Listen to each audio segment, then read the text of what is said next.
Hello, good afternoon, and thank you for joining me on this rather windy day for my presentation on choosing the right software supplier for your law firm.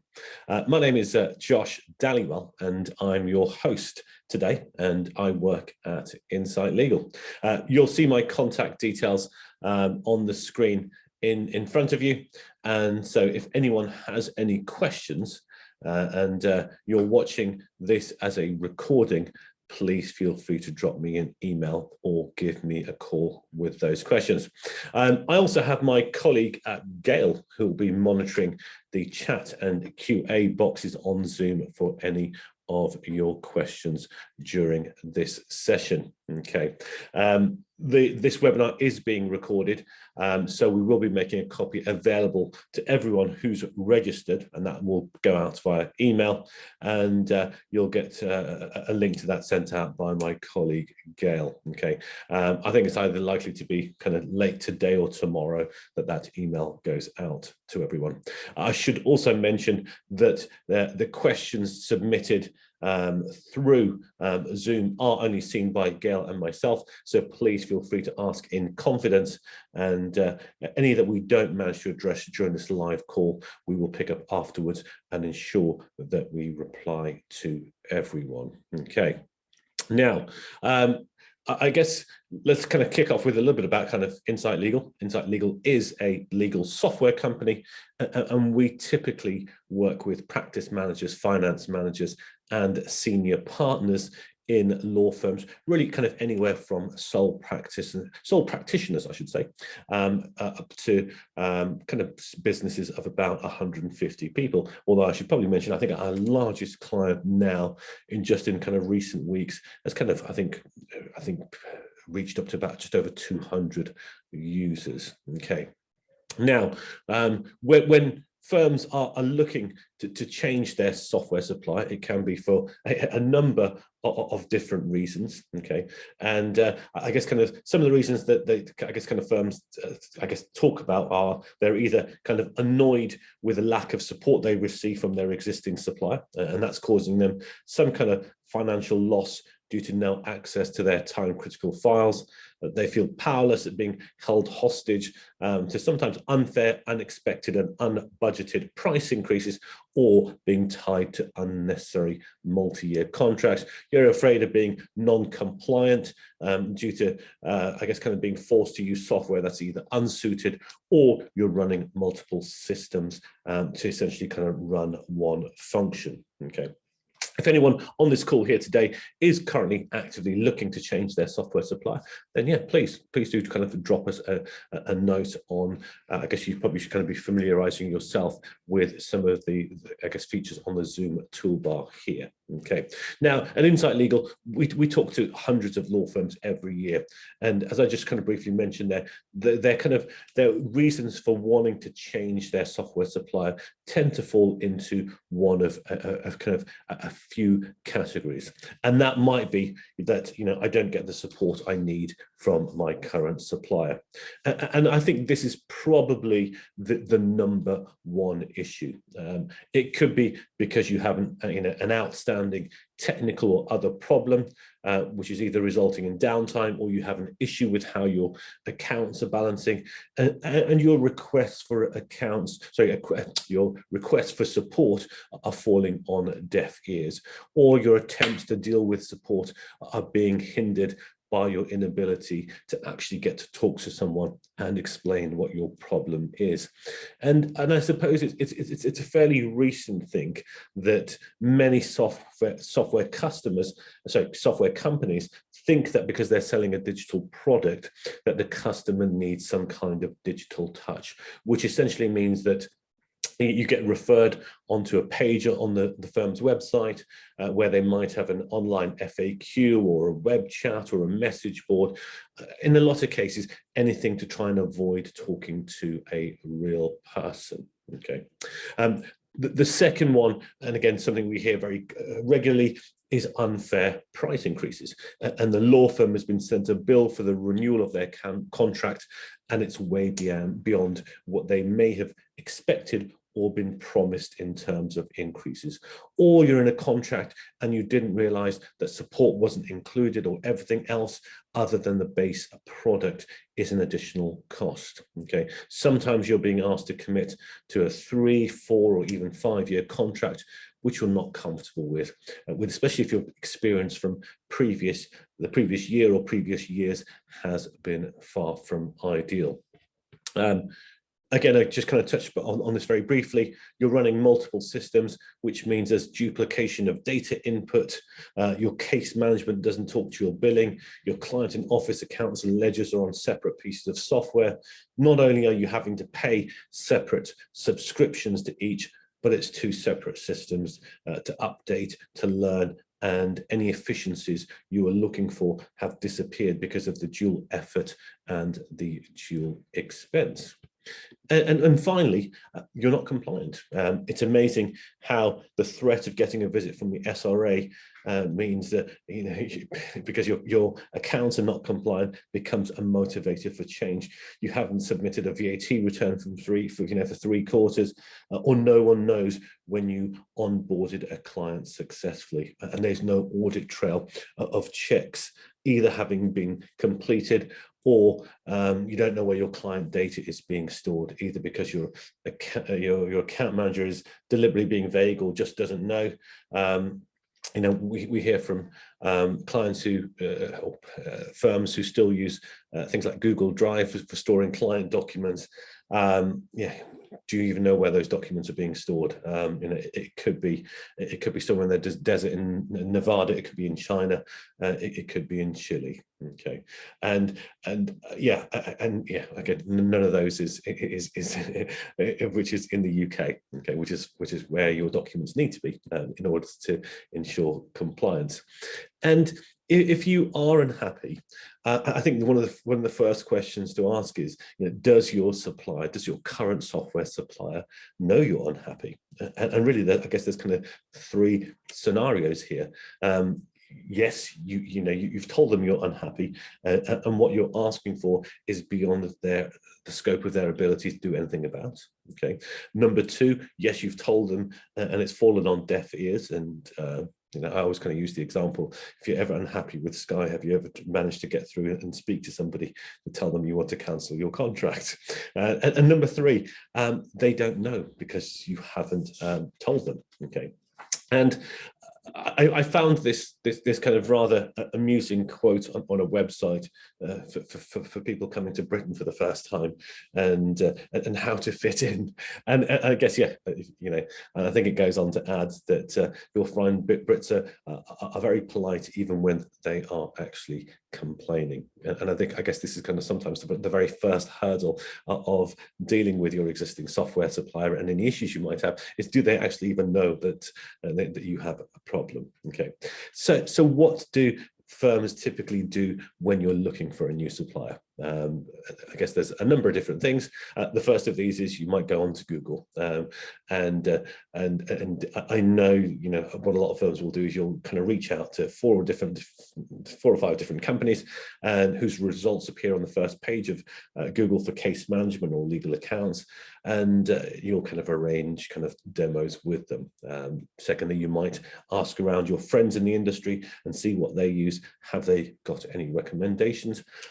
Or you might go to your IT company or an outsourced legal consultancy, and they'll tell you that they've been through this process hundreds of times, and they've got a pre-prepared questionnaire that they can send out on your behalf. I think one of the most recent ones that I had was an Excel spreadsheet with 400 questions on it, of which 300 were related to requirements. Now, there's nothing wrong with any of these, except if you do use them in isolation. For example, how do you know that the software your friend uses down the road is the right one for your firm? Do you really want to sit through 10 hours of first demos with multiple software companies? So what can you do? How do you kind of start this process? And it's often that the person that's been tasked with finding a new piece of software for a firm or replacing your existing supplier has often not been through this process before. So really kind of let's start with some of the basics. Okay, and let's start with, are you in an existing contract? Is there a break clause? How much notice do you need to give your existing supplier? You'd be surprised at how many firms don't know this. They don't know when their contract is due to expire or what the notice period is, and as to whether there is a break clause. And in some cases, it can be several years since someone even signed a piece of paperwork committing to that contract. You'd be surprised, or maybe not, how many firms don't read the contracts that they sign. Sometimes there's a misplaced confidence that, hey, if things don't work out, we're unhappy with the product or service that we get, we can always figure out a way to leave. And I think it's easily sometimes forgotten those contracts are also written by by solicitors. And I guess, will your existing supplier want to play ball when it comes to helping you leave? Or is it even possible to take your own data with you to another software company? If your supplier allows you to take your own backup, it should be quite straightforward, but it's surprising how many firms don't know, or I guess sometimes only discover when they want to leave that they don't own their own data, or they'll have to pay extra in order to leave. Okay. And yeah, exactly. I think those are kind of some very important, again, kind of basic questions to ask. Again, like I said, we get approached by firms who genuinely don't know when their contract expires, and do you really want to get into lengthy conversations with other software suppliers until you kind of really know just some of the absolute basics there in terms of, when your current contract expires, what the break clause is, the notice period, and whether you'll be able to take your own data from your existing supplier over to the new one. And if you are going to be allowed to, is it going to cost you money? And again, some of those things can certainly be a hindrance. And I think it's also important to know who else is going to be involved in the decision to move. Okay, do you have their buy-in? Do they feel the same pain as you do? Now, moving supplier can be a challenging time for any new business, reviewing suppliers, processing the information each company has shared. And for most people, it's either something you've never done before or have time for alongside your normal day. And again, so you'll want to make sure that everyone is on board with any change. We were told, I think, just quite recently about a firm who that wanted to move software supplier. They spent months reviewing new suppliers, and then suddenly kind of somebody at kind of a partner or managing partner level suddenly gets cold feet, and the firm has wasted several months and a huge number of hours kind of looking at the options, and so yeah, I think it's important to ensure that whether you're a fee earner, you're a practice manager, is the accounts department on board with any changes that you're proposing. Okay. And I guess equally importantly is, do the costs of moving outweigh the costs of doing nothing? And this is again an important one, and probably the single biggest barrier to moving suppliers, because obviously the important considerations when you're moving software supplier are things like, for example, your data migration costs, okay, training and onboarding with a new product, and is the situation with your existing software supplier so bad that you're looking to obviously go with any additional costs that you may incur in making that change to a new supplier. And in a lot of cases, yes, the stage at which a firm has got to before they want to change suppliers is enormous, kind of right at the end of their tether. But again, it's making sure that everybody else is on board with that change as well. Okay. And And I think again another important point here is have you documented what's important for the smooth running of your practice? Okay, I always think that technology should be an enabler, and in a lot of cases should be invisible. I still don't know how a television remote control works. It just does, and that's what's important. So again, what's important for your firm, and that can be just again simply looking down and sitting down and listing what's important. Is it important for your firm that you time record? Do you use workflows? Okay. Do you need auto bank feeds? Do you need a mobile app? Do you need to be able to see the client and office ledgers side by side? Okay. And again, those are just some of the important things. So list all the features that are important and list them before you start talking to any suppliers. You'll have a detailed understanding of what you're looking for from any new system and how to evaluate any new suppliers, as opposed to getting carried away with what each supplier thinks that you want to see. Okay, and really kind of don't assume anything. Check with suppliers that your features are included, or is there a bolt-on, which means is there an additional cost? Most suppliers will be thankful that you've done some preparation. It saves you and them precious time on them showing you stuff that's not relevant to you, and it also ensures that you stay focused on the priorities. Okay. Now, obviously, we've done some of that work for you at Insight. We've created a checklist. It's a 3-page PDF which lists all the things that you need to be thinking about. Now, as I mentioned very early on, it can be quite a complex jungle as far as navigating and trying to understand what all the options are from different software suppliers, and essentially having a document that you can work through should be able to help you. And we've kind of put this together with the approval of the Law Society and the Law Society of Scotland. It's freely available on our website for anyone to access, and there's also a link to it on the Law Society website too. Okay, so please download it. I'll give you kind of a few tips on how to find it in just a minute or so. And again, it's not a technical document. It offers essentially kind of a practical step-by-step guide to navigating suppliers, features, pricing, and contracts, etc. Okay.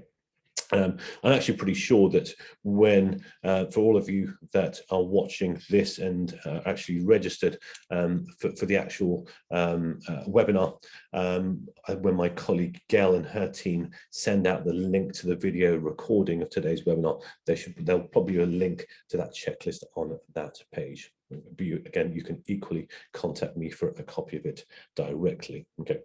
On the screen, there's a screenshot from the document, and hopefully you can also see some of the prompts on here as well. Okay, now I guess kind of onto my favorite slide, and I kind of worked in software sales for coming up to 10, maybe 11 years now. So I've been involved in thousands of sales conversations and hundreds of demos.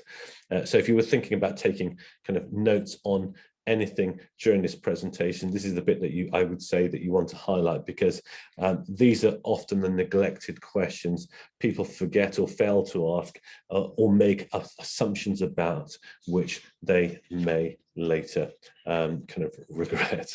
Okay, and it's also your opportunity to put any supplier on the spot, because the chances are that if not too many people are asking these questions, then they're likely to be unprepared, and you're therefore more likely to get an honest and sometimes off the cuff response. And the first one of those is, what does your support look like? Okay, think about what's important for your firm. Do you want to be able to pick up the phone and talk to someone? What are the response times for support tickets? Is the support person qualified to answer questions on legal accounts? What experience do they have of the workings of a law firm? Now, this might not seem like an obvious question if you're a partner or a fee earner, and your main use of the system is managing a file, producing documents and emails, but ask your finance manager, legal cashier, your bookkeeper of what their expectations are of support should they have a problem or have a question. Okay. If the salesperson of the software company that you're talking to is unsure of the level of support that you'll receive, ask to speak to the head of support at the software company. Okay, and support also kind of extends to onboarding and training. What will that look like? Will I be assigned a project manager I can go to? How many hours of training do we get? What's included in all of the costs? Okay. Pricing might look like might seem like a simple one, but no one ever thinks to ask, what does pricing look like in year 2, in year 3, year 4 of the contract? And often people get drawn in by the offer of discounts in year 1, but never think to ask what happens when I want to renew my contract. Okay, again, I've come across people recently who've faced 200%, 300% price increases on renew, and they've invested so much with onboarding that it sometimes then becomes very difficult to leave. So it's best, again, to try and understand what that pricing looks like, really kind of right at the beginning. Okay, and Insight is one of the few, if only not the only legal software companies to have a pricing calculator on our website. And that's because we kind of believe in total transparency when it comes to costs. And we typically don't discount. We believe that if you charge a competitive and fair price to start with, there shouldn't be any need to discount. I always kind of use the example of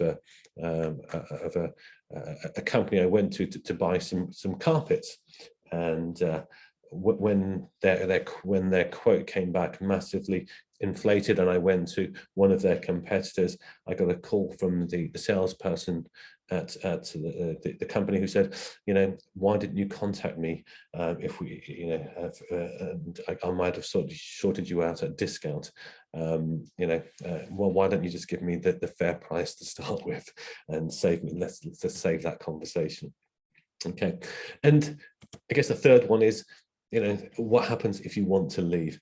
And this comes back to what I talked about right at the beginning in terms of some of the basics. We sometimes get so into detail about onboarding as a new customer that we never seek to ask or understand, well, what happens if I'm unhappy and I want to leave? Is there a break clause? Do I get access to my own data in a format I can take to another supplier? Okay, and again, importantly, what are your timescales? Do they match those of your suppliers? Okay, what is your time frame? Is your time frame being governed by an important milestone within your company? Is there a project date?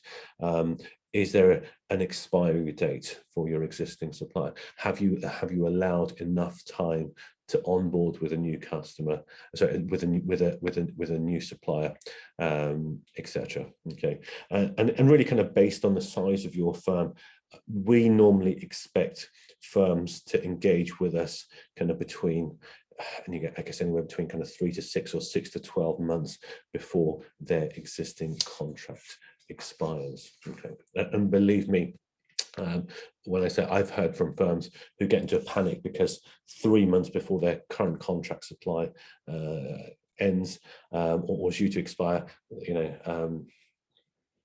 and they think that that's the most appropriate time to be looking. It can take anywhere between 6 and 12 weeks to onboard with your new supplier. Okay.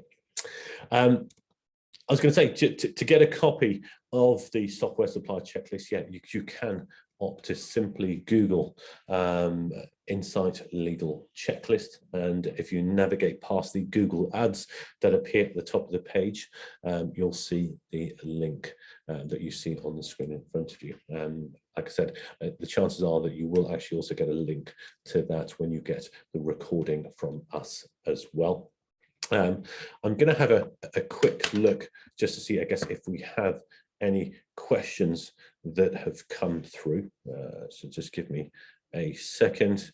Okay, I've got a couple here. First one that's come through is, where can we find pricing?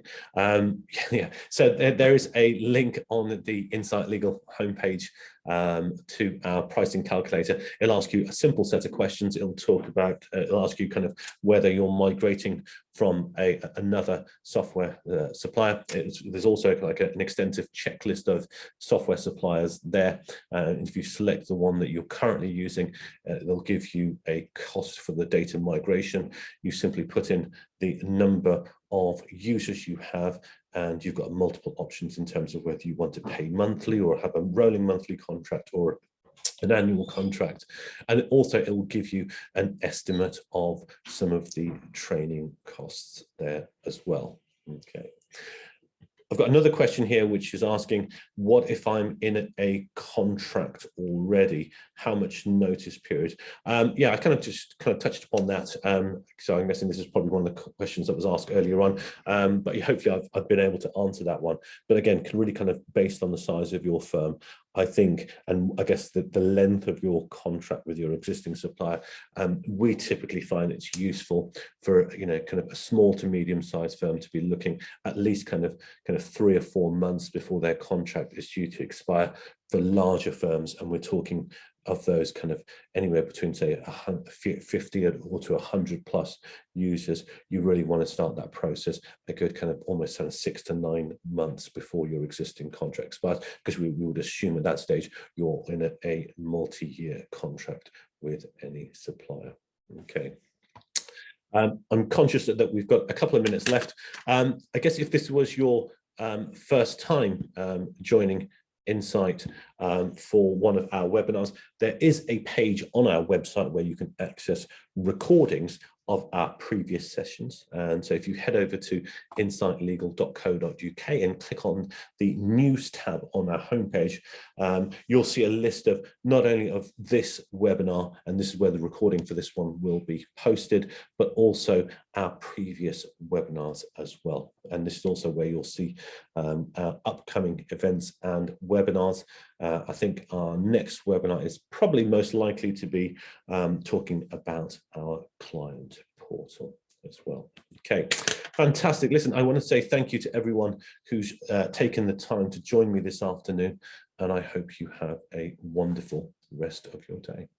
Take care. Bye.